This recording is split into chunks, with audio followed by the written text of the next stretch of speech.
munyemerere ntangire mbasuhuza. Muraho neza? Nyemerera turebere hamwe amagambo y'ubwenge yasize avuzwe n'umuhanga.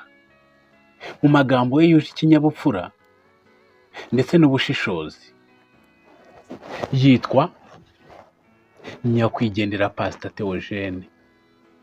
Abenshi muzi nk'inzahuke, mwakunze udateze kuzasibangana mu mitima ya benshi. Yamenyekanye cyane nka pasiteri ukundwa n'urubyiruko, abakuze ndetse n'abana bato. Pastor Theogene yaravuze ngo isi ntabwo tuyibaho, isi ntabwo tuyituraho, ahubwo tuyicaho. Ibi biratangaje cyane. Ni isomo rikomeye mu buzima bwa buri wese. Yagize ati, isomo twakwigira ku rupfu ni uko rutarobanura kandi rudateguza. Yagize ati, niba rero urupfu rudateguza, baho nk'uzapfa ejo. Kora neza, utegure iminsi yawe ya nyuma.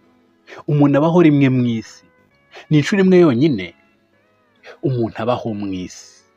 Gerageza ubeho neza binyura Imana, ibyo gusa birahagije.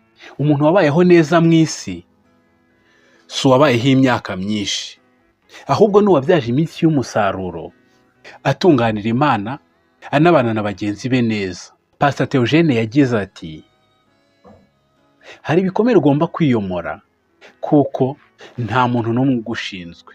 Ati, ibikomere byose siko bikira, ahubwo ibidakira itoze kubana nabyo.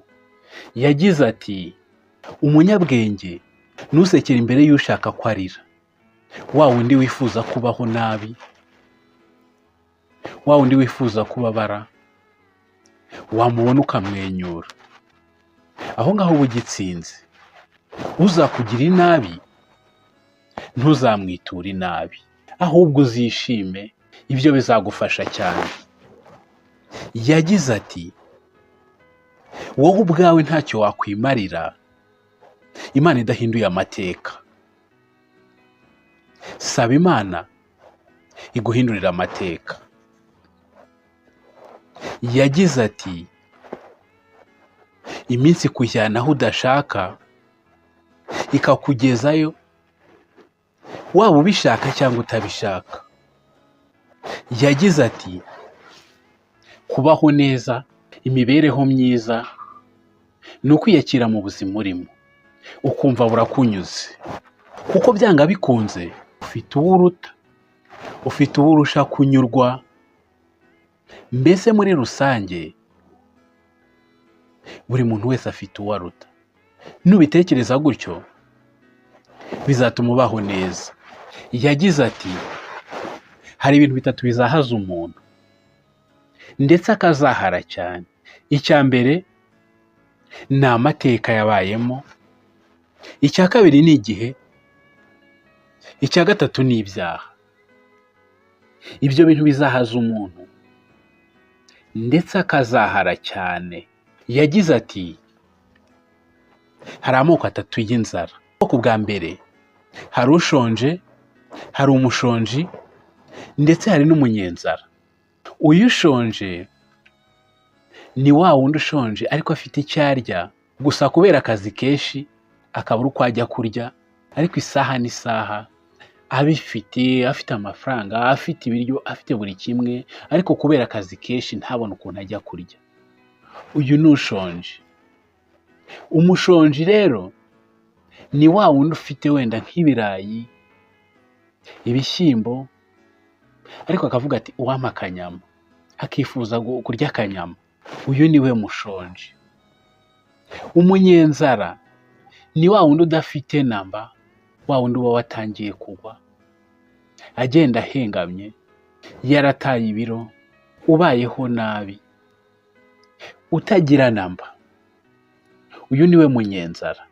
Yaravuze ngo urukundo rusanzwe rwarashize, hasigaye urukundo rwo mu nzego. Umukire akunda umukire, uworoheje agakunda uworoheje, ndetse n'umukene agakunda umukene. Ati, ni uko ubuzima bwo mu isi bumeze. Icyo we wakora wakwisunga Imana kugira ngo utazaza muri ibyo byiciro. Kuko umuntu usenga akunda mugenzi we nk'uko yikunda ubwe. Yaravuze ngo ibyishimo nyabyo ni amahoro yo mu mutima. Ibyo wagira byose, wagira ibya mirenge, ariko nta mahoro yo mu mutima ntushobora kwishima. Yagize ati uko waba umeze kose haranira kugira iherezo ryiza mu isi. Ati kuko iminsi ya nyuma niyo ifite agaciro gakomeye. Imirimo ya nyuma twakoze niyo izabarwa. Uko wakora kose, uko wasenga kose, uko wakora neza kose, ariko ugasoza nabi, iherezo ryawe riba ribaye ribi. Icyo gihe Imana ntikwakira neza. Tunganira Imana kugeza ku mwuka wawe wa nyuma. Reka ngushimire, nakagaruka. Ciao ciao.